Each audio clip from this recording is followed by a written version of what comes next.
In a small, almost forgotten town tucked away between rolling green hills and winding rivers, life moved at a pace that outsiders would call slow, almost painfully slow. The town itself was nothing grand, no tall skyscrapers, no bustling markets, no flashing neon lights. Instead, it had narrow cobblestone streets, small brick houses with flower pots by the windows, and wooden benches in the little parks where children often played. The air carried the smell of fresh grass and earth after rain, and the sound of birds singing in the morning seemed louder than the occasional chatter of people. This was the kind of place that people either overlooked or laughed at, thinking it dull, quiet, and almost invisible on the map of life. The residents of this town were just as unassuming as the town itself. They were simple people, living simple lives, and they had little interest in fame, wealth, or showing off. A man might wake up early to tend his small garden. A woman might bake bread for her neighbors, and an elderly man could be found reading a newspaper on a park bench, greeting everyone with a gentle nod or smile. They were the kind of people who rarely spoke unless necessary, who smiled politely at strangers, and who preferred actions to words. Outsiders often called them quiet humans because they didn't make noise, didn't draw attention, and didn't compete for status or recognition. They didn't argue loudly, they didn't boast, and they didn't flaunt themselves like people in bigger towns or cities might. Despite their quiet nature, these people were deeply connected to each other. In this town, everyone knew everyone else, and though they didn't talk loudly, their actions spoke volumes. If someone was sick, neighbors brought food without asking. If a child was struggling in school, a retired teacher would quietly help after finishing her chores. Festivals were celebrated not with grand parades but with shared meals, music around small fires, and laughter that didn't need to be loud to be felt. This harmony and simplicity created a sense of peace that could make an outsider feel at home, or, if they were judgmental, dismissive. Outsiders often came into the town, looking at the residents with mild amusement. They would whisper to each other, laughing softly at how these people seemed content with so little. "Look at them," they would say, "all quiet, all small, all so ordinary. Imagine living here." Some of these visitors were city folk who were used to constant noise, busy schedules, and the need to compete in every part of life. To them, this town seemed like a place frozen in time, almost like a living museum where people moved slowly and thought slowly. They did not see the richness of life here, the small but meaningful acts of kindness and courage that went unnoticed.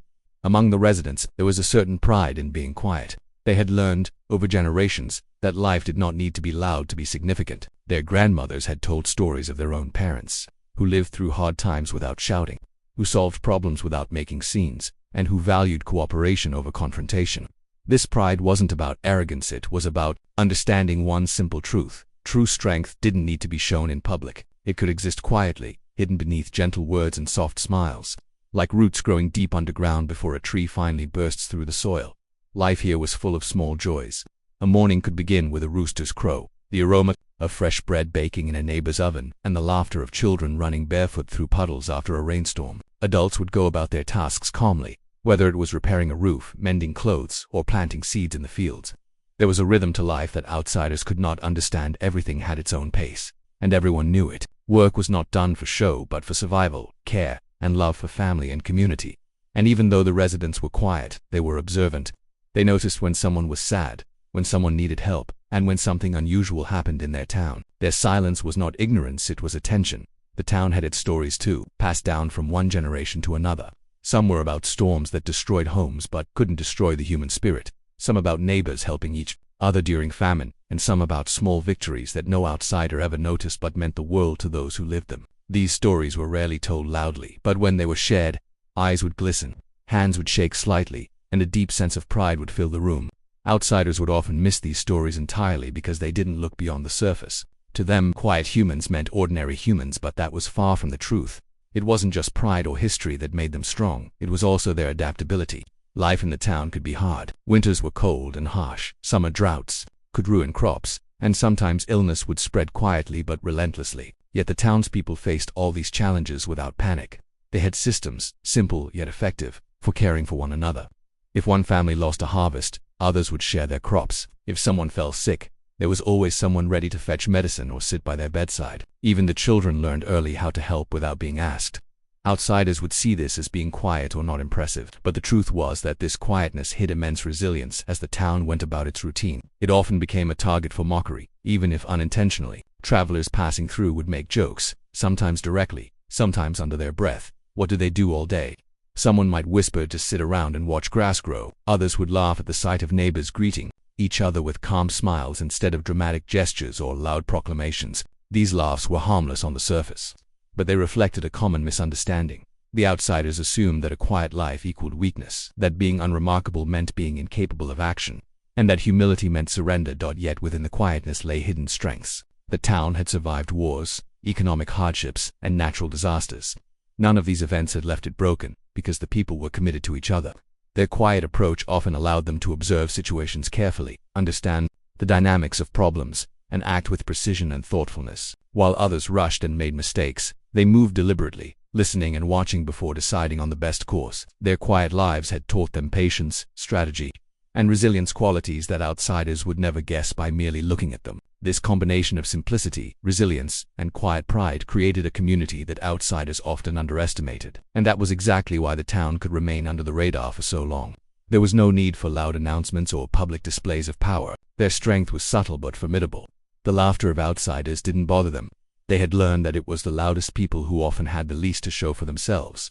Meanwhile, the town continued its routines, quietly weaving its fabric of life, one thoughtful act at a time. At the heart of it, this town was a lesson in humanity itself. It taught that one did not need to be flashy or loud to matter. It showed that kindness, courage, and resilience could exist quietly, without recognition. And while outsiders might see only the surface, quiet streets, modest houses, gentle smiles, the people themselves knew that beneath this calm exterior existed a world of rich human experience, a hidden strength that would reveal itself if ever the town were truly challenged. Here, being ordinary was not a weakness, being quiet was not a flaw, and living simply was not a limitation.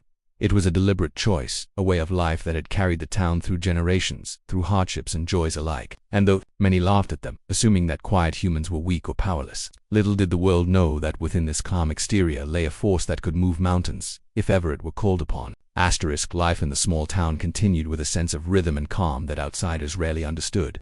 Each morning the sun would rise slowly over the hills, casting a golden light over the cobblestone streets and small houses. Smoke would curl up gently from chimneys as breakfast was prepared in the kitchens of almost every home. The smell of baking bread, boiling porridge, and freshly brewed tea drifted through open windows, mixing with the scent of wet grass or morning dew.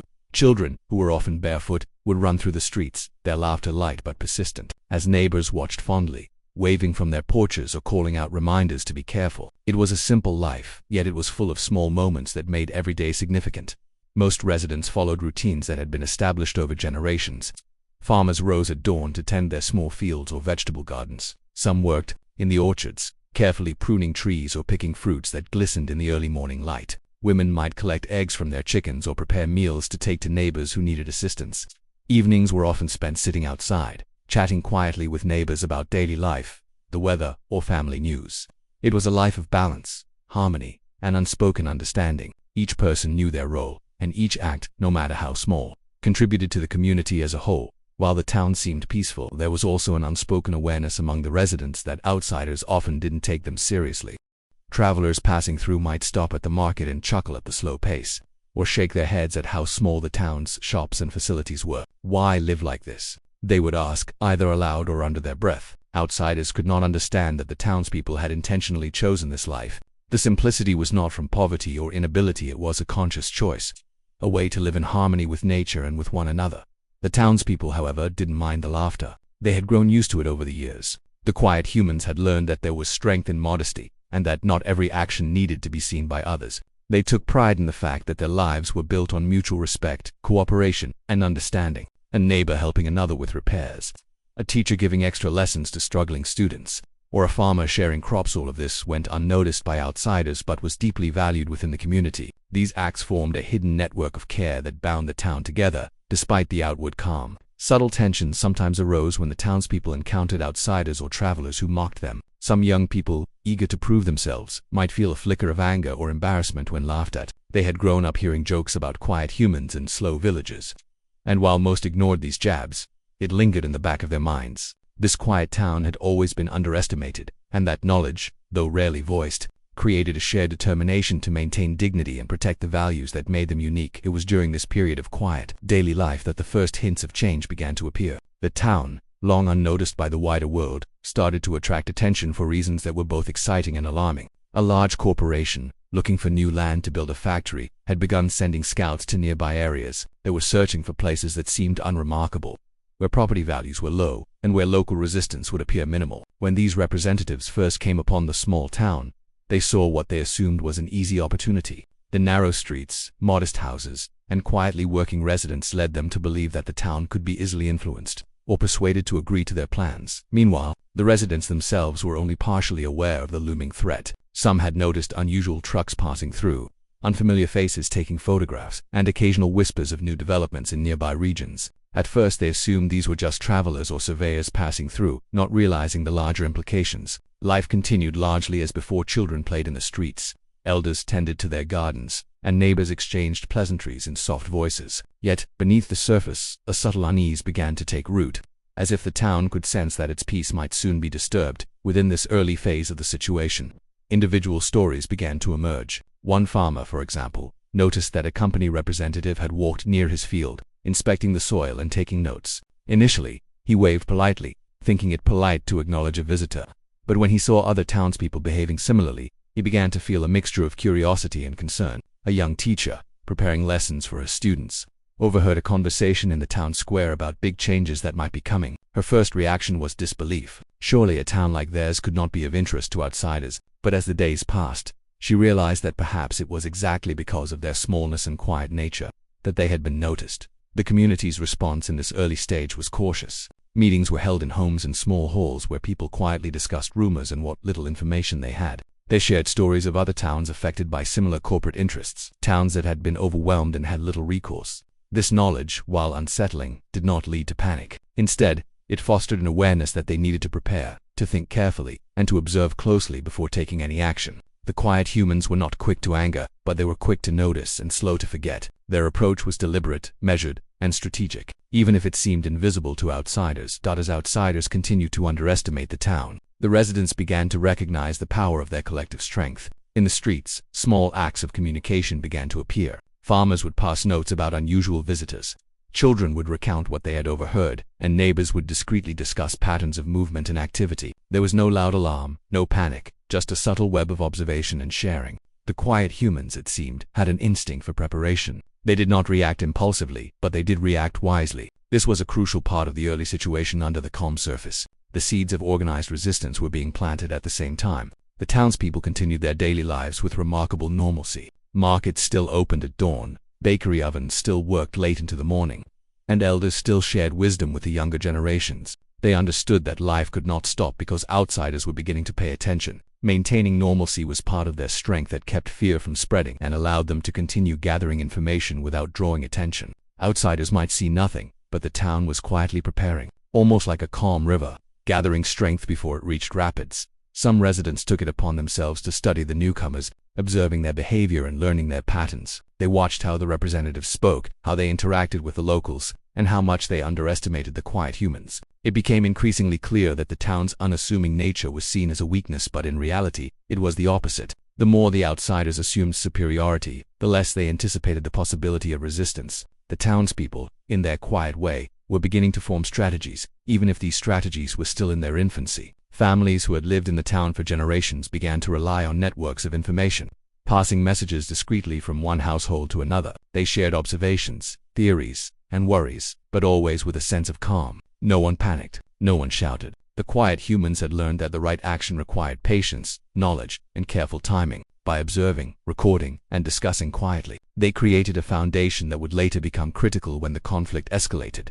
The early situation also highlighted the differences between the townspeople and outsiders. Visitors often judged quickly, laughed quietly, and assumed superiority. The residents, in contrast, listened carefully, noted details, and measured responses. Where outsiders expected immediate compliance or fear, they encountered calm observation and subtle defiance. Where outsiders saw weakness, the quiet humans nurtured strength. It was in this contrast that the first hints of the town's real power began to emerge, power that was invisible, unassuming, but capable of influencing outcomes when the moment was right. As days turned into weeks, the tension in the early situation continued to build subtly. Outsiders continued to make assumptions, never realizing that each small observation they dismissed was being recorded and analyzed by the community. Children played, teachers taught, farmers worked, and elders guided, all under the watchful, quiet eyes of a town slowly coming together. It was not dramatic, it was not loud, but it was effective. Each action, Each glance, each whispered conversation, contributed to a growing readiness that would soon become crucial. The quiet humans of the town had been underestimated, laughed at, and dismissed, but in doing so, they had gained insight into the intentions of outsiders. They had begun to organize, communicate, and observe without revealing their capabilities. That calm, ordinary life that outsiders mocked had, in fact, been a cover for intelligence, resilience, and careful preparation. The town was no longer just a quiet, overlooked place. It was a community quietly aware of its own potential and quietly readying itself for the challenges ahead. Life in the quiet town continued with its calm rhythm, but beneath the surface, the tension that had begun to stir in the previous phase now grew steadily. What had once been a small curiosity about outsiders' visits turned into a deepening concern as the townspeople realized that their peaceful existence might be under threat. The corporation representatives who had quietly surveyed the area were not casual visitors. Their presence suggested plans that could change the town forever, and this realization slowly began to sink in, like clouds gathering before a storm. At first, the townspeople discussed the situation in hushed tones. In the local bakery, neighbors would lean across the counter, whispering about the trucks they had seen and the questions the strangers had asked. In the park, older residents, accustomed to observing rather than speaking loudly, exchanged knowledge carefully, adding pieces to an increasingly worrying puzzle. Everyone was aware that the town's quiet reputation, once a source of pride, had now attracted attention for the wrong reasons. The outsiders assumed simplicity meant weakness, and that assumption was dangerous. The rising conflict began to take shape when rumors spread that the corporation intended to purchase land and build a massive factory on the outskirts of the town. The factory would not only disrupt the natural environment but also threaten the livelihoods of farmers and local business owners. Fields that had grown vegetables, orchards, and grazing land for generations could be taken over, altering the landscape and the town's way of life. While the residents valued simplicity, they also valued their heritage and their connection to the land. Losing it was not an option. As the townspeople began to grasp the scale of the threat, different emotions surfaced. Some felt fear, unsure of how their quiet lives could resist the machinery and money of outsiders. Others felt anger, a simmering frustration at being underestimated and mocked for their simplicity. The laughter that outsiders had once shared at their expense now felt like a challenger call to prove that quietness did not mean weakness. Even the children, who might not have fully understood the situation, could sense tension in the adults' voices and the unusual way neighbors gathered to talk in small groups. The rising conflict was not just external. It started to ripple through the community itself, bringing worries, doubts, and even disagreements about the best way to respond. Despite these worries, the townspeople began to act. They knew that panic would do more harm than good, so they chose careful observation and planning. Meetings became more structured, and people volunteered to monitor any suspicious activity by outsiders. A retired lawyer in the town offered advice on how property laws worked, while a school teacher researched environmental regulations and how the land could be protected. Farmers noted how each truck and surveyor moved and recorded details that might seem trivial to outsiders but were actually crucial. This collective effort demonstrated the first true signs of organized resistance. The quiet humans were beginning to turn observation into strategy. Tensions escalated further when representatives from the corporation visited the town in person. They came in sleek cars and wore expensive suits, carrying folders and clipboards. To outsiders, they appeared confident, almost arrogant, expecting compliance and polite acceptance. They walked through the streets, asking questions about property ownership, local business activity, and potential resistance. They smiled, laughed lightly, and even tried to charm residents into casual conversations, all while subtly implying that resistance would be futile. The townspeople, however, did not react in the ways outsiders expected. Their smiles were polite but guarded. Their responses were measured, giving nothing away. What outsiders interpreted as passivity was actually calculated caution, a hallmark of a community that understood the value of patience.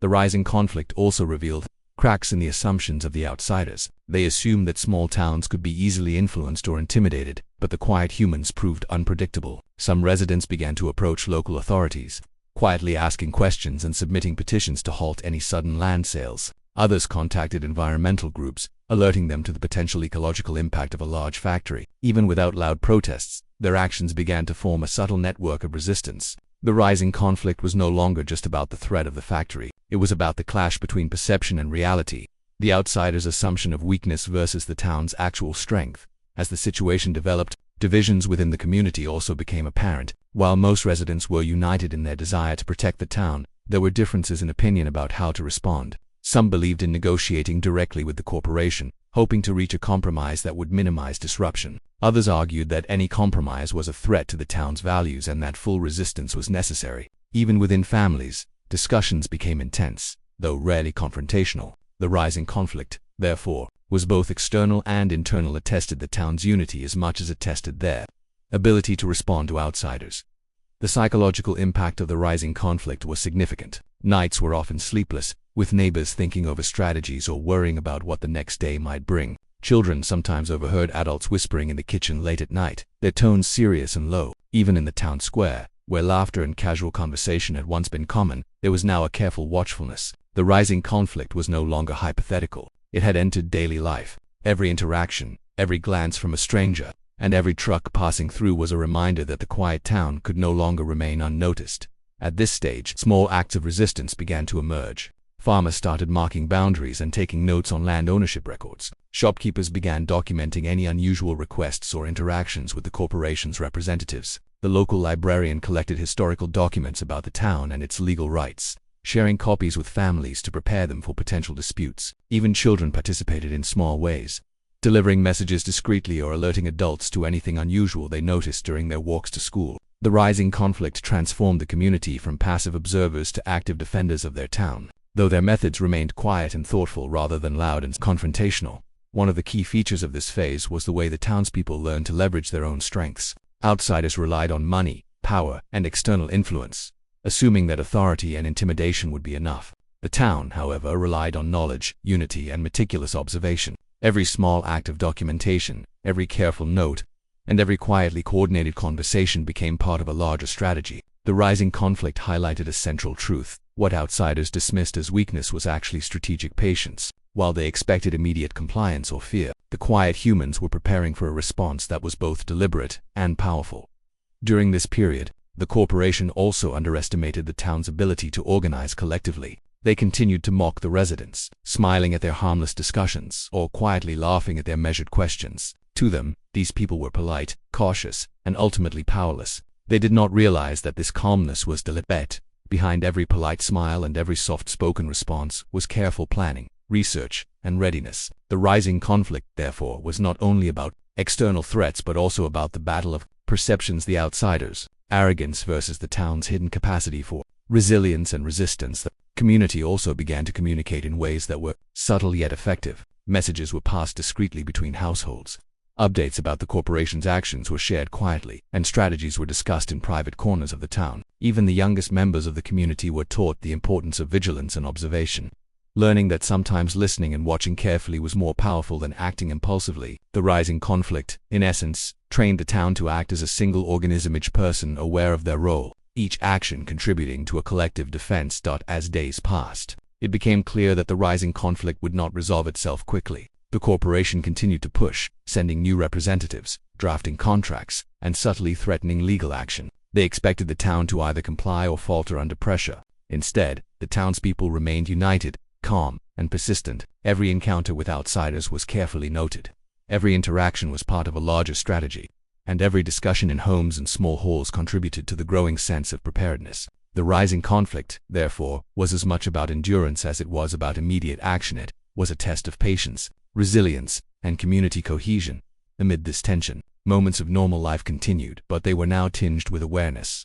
Children still played, but games were sometimes interrupted by sudden observation of unusual vehicles or visitors. Adults went about their work, but fields, shops, and homes were constantly monitored for any signs of external interference. The rising conflict, while invisible to outsiders, permeated every aspect of daily life. It was a quiet war, waged not with noise or violence, but with careful observation, meticulous planning, and collective action. One of the most important aspects of this phase was the way in which the townspeople's unity strengthened under pressure. Differences of opinion, while present, were slowly balanced by shared purpose. Families who might have disagreed about trivial matters found common ground in protecting the land, the community, and the values that defined their town. The rising conflict forged a deeper sense of solidarity, showing that quiet humans, when faced with a common challenge, could organize in ways that outsiders would never anticipate.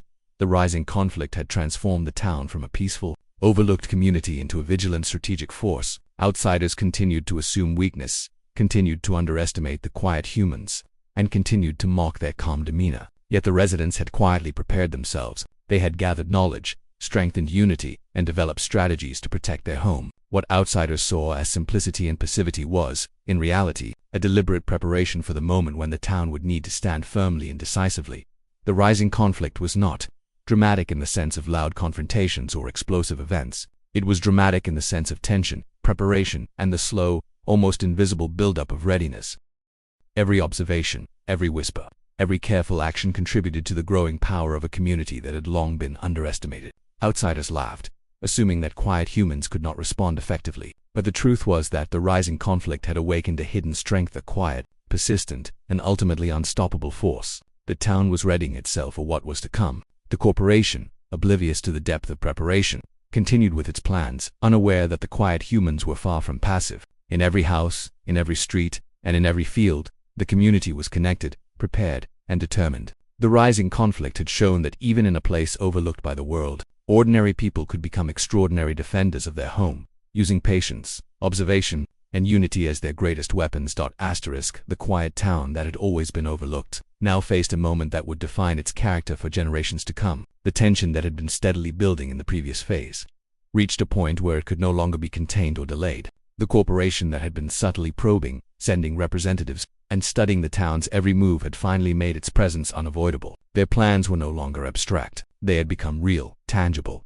and threatening. It was as if a storm that had been gathering on the horizon had finally arrived, and the town had to respond. The breaking point began when the first official notice arrived. Legal documents were delivered to several households, stating that land acquisition for the planned factory was imminent and that resistance would be met with legal consequences. The letters were formal, intimidating, and designed to provoke compliance. For the first time, the quiet humans felt the weight of an external force pressing directly upon their lives. The subtle observations, careful discussions, and quiet preparations of the earlier days suddenly felt inadequate in the face of this overt challenge. A sense of urgency replaced the calm vigilance that had defined the town's response so far.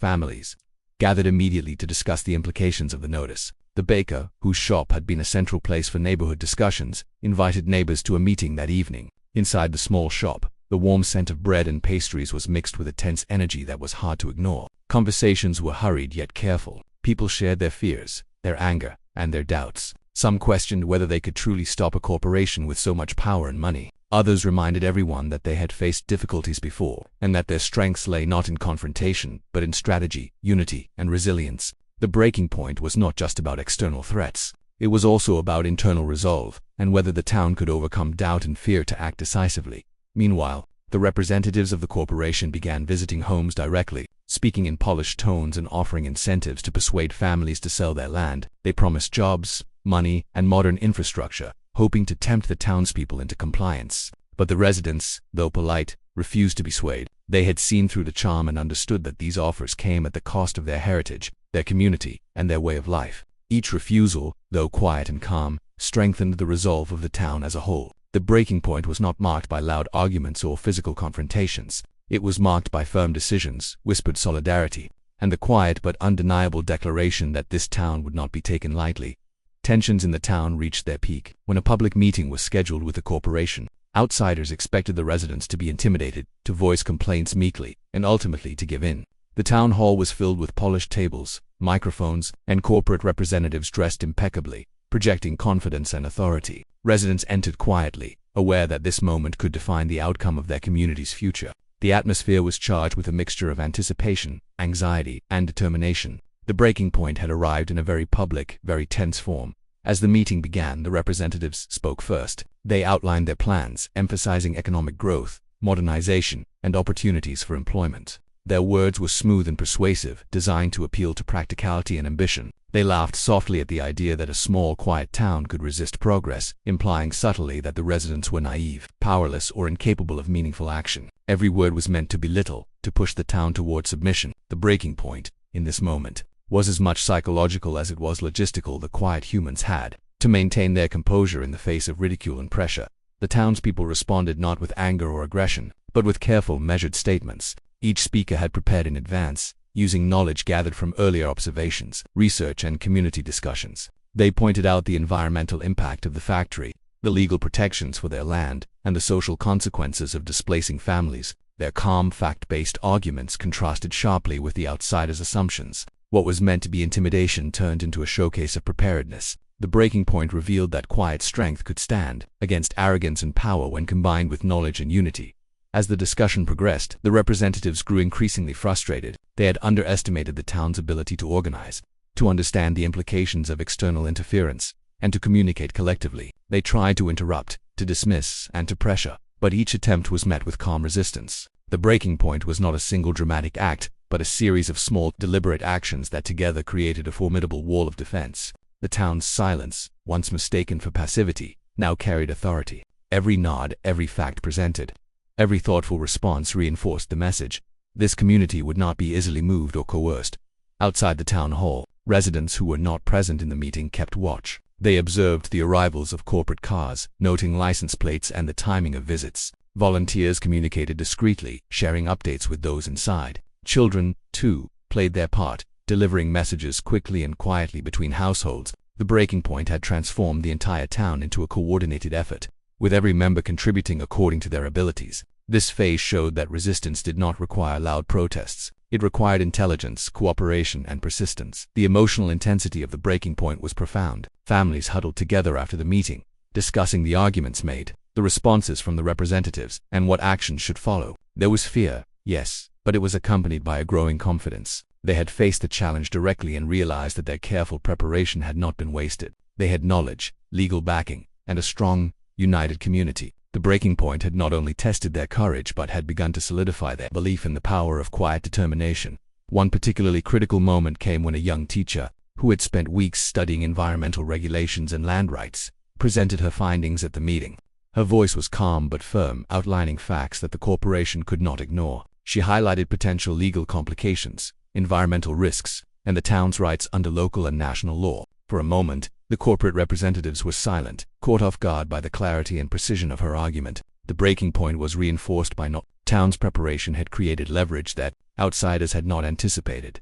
Another defining moment occurred when a farmer spoke about the personal impact of the proposed factory. His words were simple, heartfelt, and deeply moving. He described the land he had farmed since childhood, the generations of his family who had worked it, and the community that depended on it. His speech was not loud or confrontational, but it carried weight. The breaking point revealed itself not in anger, but in authenticity. When personal stories and communal bonds intersected with careful strategy, they became a force that could not be dismissed. As the day wore on, the atmosphere grew more tense. Outside observers might have seen only a calm, polite discussion, but the town's residents understood that this was a defining moment. The breaking point was about endurance as much as confrontation. It was about standing firm when tested, responding with intelligence instead of fear, and showing unity when outsiders expected division. Each participant in the town hall played a role, contributing to the collective strength that had been quietly building for weeks. In the hours following the meeting, the town did not relax. Updates were shared discreetly, and plans were adjusted based on what had been learned. Families spoke with neighbors, ensuring that everyone understood the current situation and the next steps. The breaking point was not a single event but an ongoing process, a moment when the quiet humans realized that their lives, their land, and their community were at stake, and that action, preparation, and resilience were necessary to defend them. The corporate representatives became increasingly aware that they had misjudged the town. They had expected fear, confusion, or submission. Instead, they encountered preparedness, unity, and careful strategy. The breaking point, therefore, was a lesson for both sides. For the residents, it was a moment of testing their strength and determination. For the outsiders, it was a revelation of underestimated power hidden beneath calmness and humility. Even after the formal meeting ended, the breaking point continued to resonate. Families discussed what they had learned, neighbors checked in on one another, and plans for future action were quietly refined. The town's quiet strength had been tested publicly, and it had held. Outsiders could no longer assume that laughter, mockery, or intimidation would be sufficient. The breaking point had transformed the dynamic completely. The quiet humans were no longer passive observers. They had become active, organized, and formidable in ways that outsiders had not anticipated. The emotional stakes were high, and every interaction carried significance. Even simple acts, such as observing movements outside town, checking legal documents, or sharing information with neighbors, became critical components of the town's defense. The breaking point revealed the hidden layers of community strength, preparation, communication, knowledge, and unity. It showed that quiet humans, when faced with genuine threat, could respond decisively without losing the essence of their character, patience, humility, and thoughtfulness. The town had achieved a moment of clarity. The threat of the corporation was real, but so was their capability to resist. The residents understood that the challenge ahead would require careful planning, steadfast courage, and continued solidarity. What had begun as quiet observation and cautious preparation had matured into decisive action and unwavering resolve. The breaking point was not the climax of the conflict, but it was the moment when the quiet humans proved that they could stand firm against forces that had once seemed insurmountable. They had faced mockery, threats, and pressure, yet they had emerged with confidence, unity, and clarity of purpose. The breaking point had revealed both vulnerability and strength, fear and courage, doubts and determination. The quiet humans of the town had reached a threshold, and beyond this point, nothing could be taken for granted. The storm had arrived, but the town was ready to face it not with noise or anger, but with calm, deliberate, and unshakable resilience. After the tense confrontation and the defining breaking point, the quiet town entered a phase that would ultimately determine its fate. The residents, who had long been underestimated by outsiders, now stood at the precipice of victory or defeat. The corporation had assumed that their plans could move forward with minimal resistance, but the town had proven otherwise. What followed was a careful, deliberate series of actions that would resolve the conflict and show the world the hidden strength of the quiet humans. The resolution began quietly, as most of the town's decisive actions had. Families met in homes and community centers, discussing next steps with an intensity that belied their calm exterior. Every action had to be calculated because the stakes were high. Legal experts in the town reviewed property records, land rights, and environmental regulations to ensure that every potential loophole the corporation might exploit was covered. Volunteers gathered documentation, photographs, and historical records of the land, all intended to build an unassailable case against forced acquisition. Even though the outsiders assumed that the town lacked organization or intelligence, the reality was starkly different. The quiet humans were meticulous, methodical, and united. Community meetings became a hub of energy and quiet determination. Unlike the corporate meetings that relied on presentation and persuasion, these gatherings were filled with discussion, strategy, and active listening. Each resident had a role to play, from delivering messages to monitoring corporate movements, to analyzing legal documents, to raising awareness through media channels. There was a sense of collective responsibility that extended to every member of the town. The resolution did not rely on any single person but on the strength of the entire community working in harmony. One of the most critical steps in the resolution phase was reaching out for external support. While the town had considerable internal knowledge and unity, the corporation had access to vast resources and influence. To balance this, the townspeople quietly contacted environmental organizations, journalists, and legal advocacy groups. They shared their documentation, evidence, and concerns in a way that highlighted both the human and ecological impact of the proposed factory. The strategy was subtle yet powerful. Rather than confront the corporation with direct aggression, they created networks of awareness that applied pressure from multiple directions. This approach allowed the town to level the playing field without abandoning their core principles of calmness and measured action. The corporate representatives, confident in their authority, were initially dismissive of these efforts. They assumed that a small town could not coordinate effectively with outside organizations, and that any legal or public pressure would be minimal. However, the quiet humans had learned to turn underestimation into an advantage. Every communication, every meeting, every shared document was part of a larger plan that built momentum without drawing attention. Outsiders saw only politeness and routine. What they could not see was a carefully woven strategy that would soon make compliance impossible.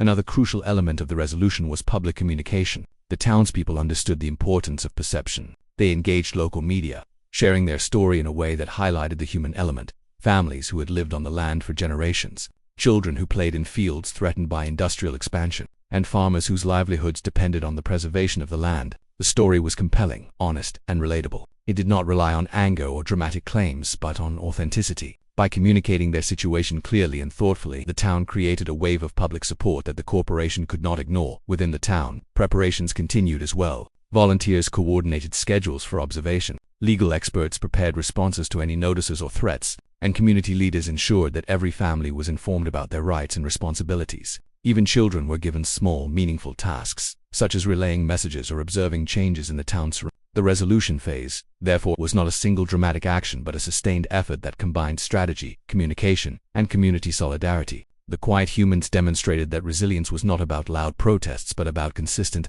thoughtful action over time. Tensions occasionally flared, as expected, but the town's leadership managed them with calm and clarity. Disagreements about tactics, priorities, and communication were resolved through discussion rather than conflict. This ability to maintain unity in the face of pressure was essential to the resolution. The corporate representatives, on the other hand, became increasingly frustrated as every attempt to intimidate, persuade, or expedite the project was countered with careful planning, legal knowledge, and public support. The contrast was striking. Arrogance met patience, power met preparation, and haste met strategy. The legal battle, which formed the backbone of the resolution, was meticulously executed. Every letter from the corporation was met with a researched response. Every claim about land ownership or zoning was countered with evidence. Lawyers from within the town, supported by external legal organizations, ensured that the case was airtight. For the first time, outsiders began to recognize that the town's quiet exterior hid formidable knowledge and capability. What had seemed like passivity was actually deliberate defense. The resolution depended not on force but on the law, awareness, and the ability to respond effectively to every challenge simultaneously. The town leveraged public attention to its advantage. Journalists who visited to report on the unfolding events captured stories that resonated widely. The quiet humans of a small town standing up to a powerful corporation with dignity, intelligence, and determination. Articles highlighted not only the environmental and legal aspects but also the human story. The children who would lose playgrounds, the farmers who would lose their land, and the generations whose heritage was at stake. This public visibility became another layer of defense, amplifying the town's position and ensuring that any corporate overreach would face scrutiny far beyond the town's borders. Throughout the resolution, the residents maintained their composure, even when faced with personal threats, attempts at bribery, or emotional appeals from the corporation. They responded with calm, measured action. Their refusal to react impulsively was crucial. Outsiders often make mistakes when they encounter resistance that is not immediately visible or dramatic. By remaining patient, observing carefully, and acting deliberately, the town maintained control of the situation. The resolution demonstrated that quiet humans could exert influence in ways that were subtle, sophisticated, and incredibly effective. Key individuals emerged as leaders during this phase, though not in the conventional sense of authority or loud presence. A retired lawyer coordinated legal strategies. A schoolteacher organized documentation and research. Farmers who had lived on the land for generations provided evidence of historical use and environmental significance. Even children, through observation and small acts, contributed to the collective effort. Leadership in this phase was decentralized but unified, with each person contributing according to their knowledge and strengths.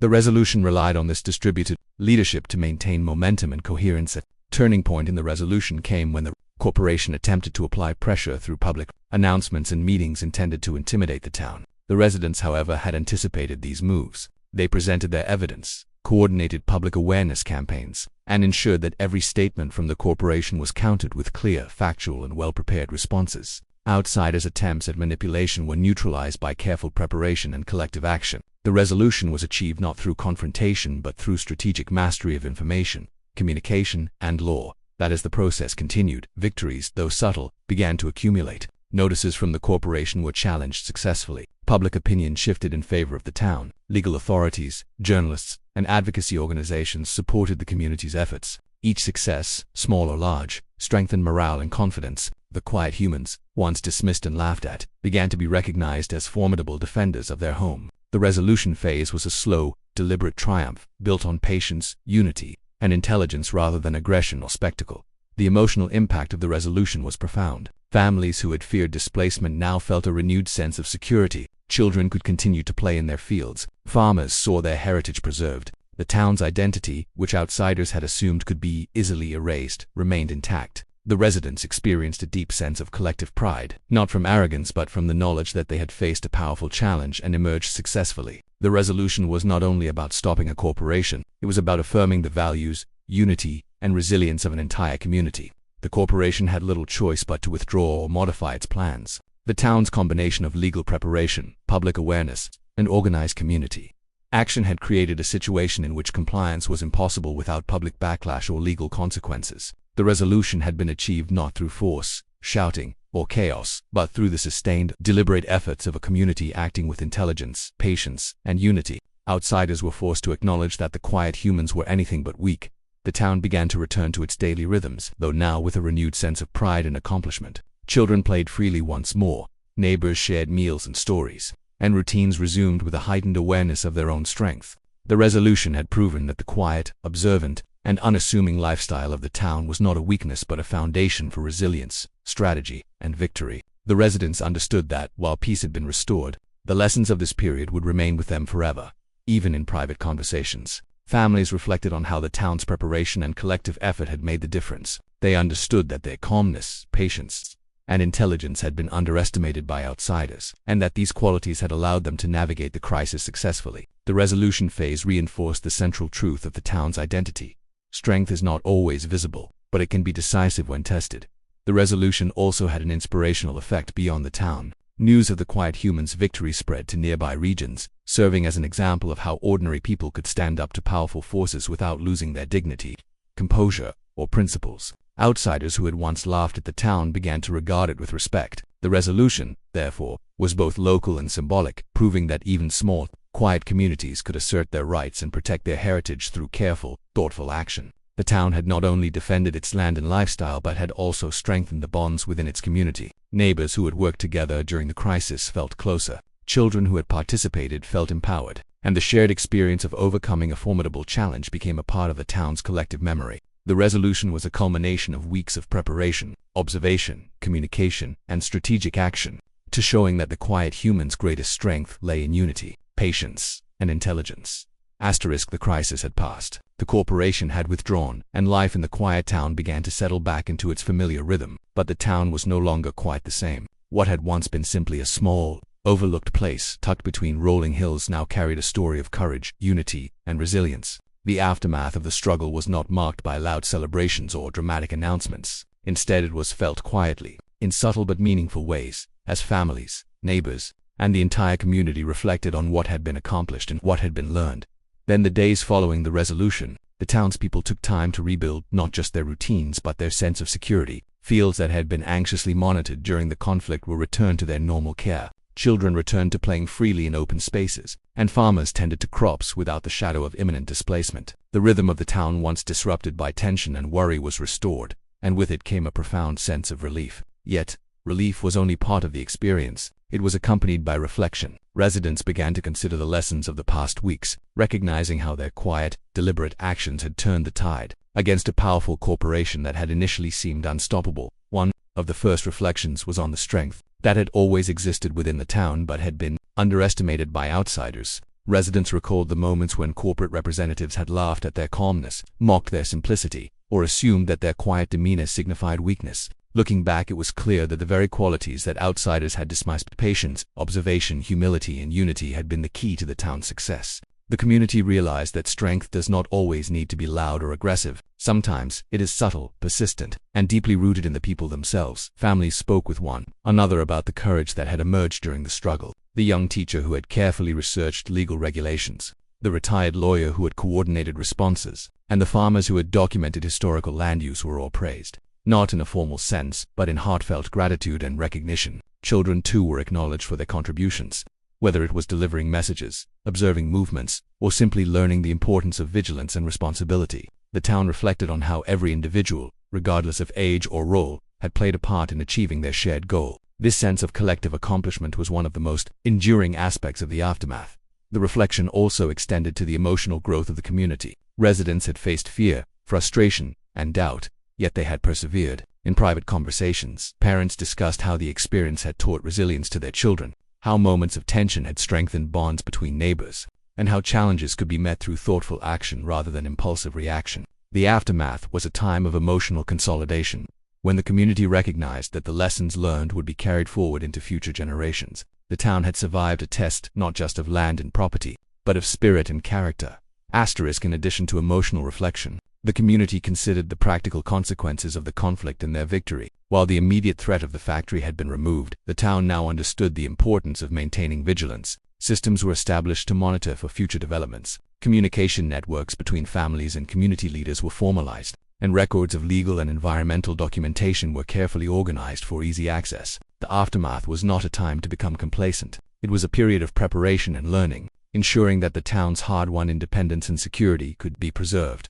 Another element of reflection involved understanding the dynamics of power and perception. The town had been underestimated because of its quiet nature, its modest appearance, and its preference for subtlety over showiness. Residents discussed how perception can often mislead outsiders, and how underestimation can be turned into an advantage when combined with preparation, unity, and strategic thinking. This insight became a key part of the town's collective wisdom. Appearances do not always reveal true capability, and quiet strength can be far more formidable than noise or aggression. The experience also strengthened the bonds within the community. Families who had worked together during the crisis felt a deeper sense of connection. Neighbors who had coordinated strategies developed trust that would last for years, and children who had participated in small but meaningful ways learned the value of teamwork and responsibility.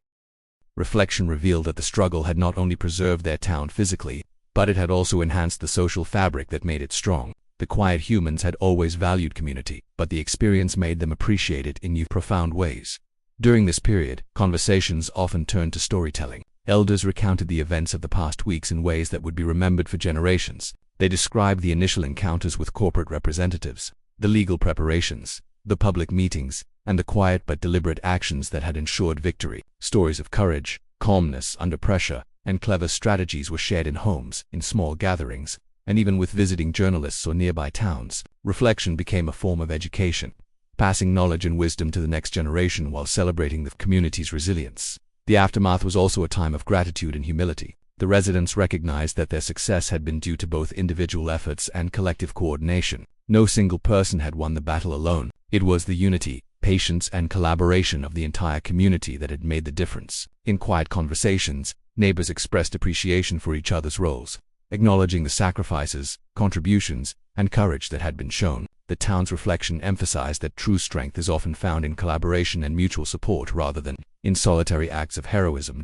As the days passed, life gradually returned to a more normal pace, but the awareness of what they had achieved remained. Children continued to play freely, farmers tended to their fields, and families carried on with routines.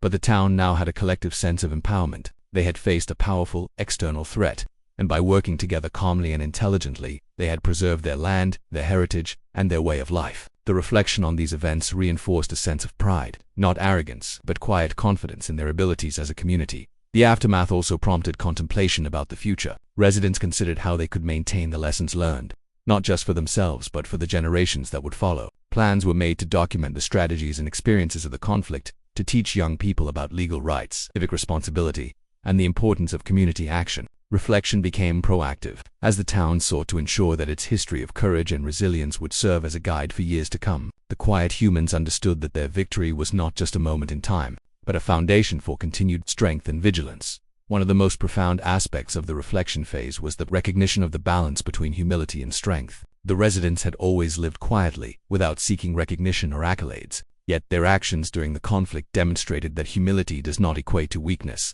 The aftermath allowed them to internalize this lesson fully. They had proven that calm, thoughtful, and strategic actions could overcome even powerful opposition. The quiet town had become a testament to the idea that resilience, intelligence, and unity are often more effective than loudness or aggression. The community also reflected on the human cost and emotional journey of the conflict. The stress, worry, and tension had affected everyone in some way, from adults to children. Families discussed how these experiences had shaped their character, how moments of fear had been transformed into courage, and how challenges had strengthened their bonds. The reflection allowed them to process these emotions, turning what had been a stressful period into a source of growth, insight, and wisdom. At the same time, the town reflected on its relationship with outsiders. While the corporation had initially underestimated them, the residents now recognized that the world beyond the hills could be both a source of challenge and learning. They learned that careful observation, preparation, and communication were essential when interacting with forces larger than themselves. The reflection emphasized that while the town could maintain its quiet and humble nature, it could also assert its rights, values, and wisdom in the wider world when necessary.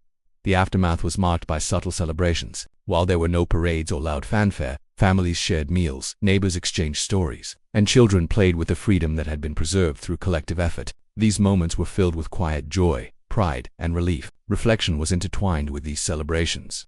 As people looked around at the community they had protected and realized the significance of what they had accomplished, it was a triumph of strategy, patience, and unity, a story that would be remembered for generations. In addition, the town began to notice the respect they had earned from outsiders. Friends, relatives, and visitors who had once laughed at their quiet nature now viewed them with admiration. The community realized that their actions had changed perceptions, not through aggression or boastfulness but through intelligent, deliberate, and coordinated effort. Reflection allowed them to appreciate this transformation, understanding that true strength often goes unseen until it is revealed through action. As time went on, the reflection phase helped the town integrate the lessons learned into daily life. Systems for communication, observation, and coordination were maintained, not out of fear, but as part of a proactive approach to future challenges. Children were taught the importance of vigilance, unity, and strategy, while adults continued to mentor one another in ways that reinforced collective resilience. The quiet humans understood that their victory had been more than temporary. It had established a framework for enduring strength, wisdom, and community cohesion. The final aspect of reflection involved the internalization of the town's identity. Residents recognized that their quiet lives, once dismissed as unremarkable, were in fact a source of extraordinary strength. They had preserved their heritage, protected their land, and demonstrated the power of unity, patience, and strategic thinking. The aftermath was a period of deep appreciation for who they were, what they had accomplished, and the values that had guided them. The quiet humans of the town had learned that their identity, rooted in humility and observation, was not a limitation but a profound source of power. In essence, the aftermath and reflection phase was a time of consolidation, celebration, learning, and growth. It allowed the town to process the conflict fully, to honor their efforts, and to prepare for the future with confidence. The quiet humans had faced an external threat, demonstrated extraordinary resilience, and emerged not only victorious but stronger, wiser, and more united than ever before. The lessons of patience, strategy, unity, and humility would remain with them, shaping their community and guiding future generations in ways that ensured the town's continued strength, identity, and pride.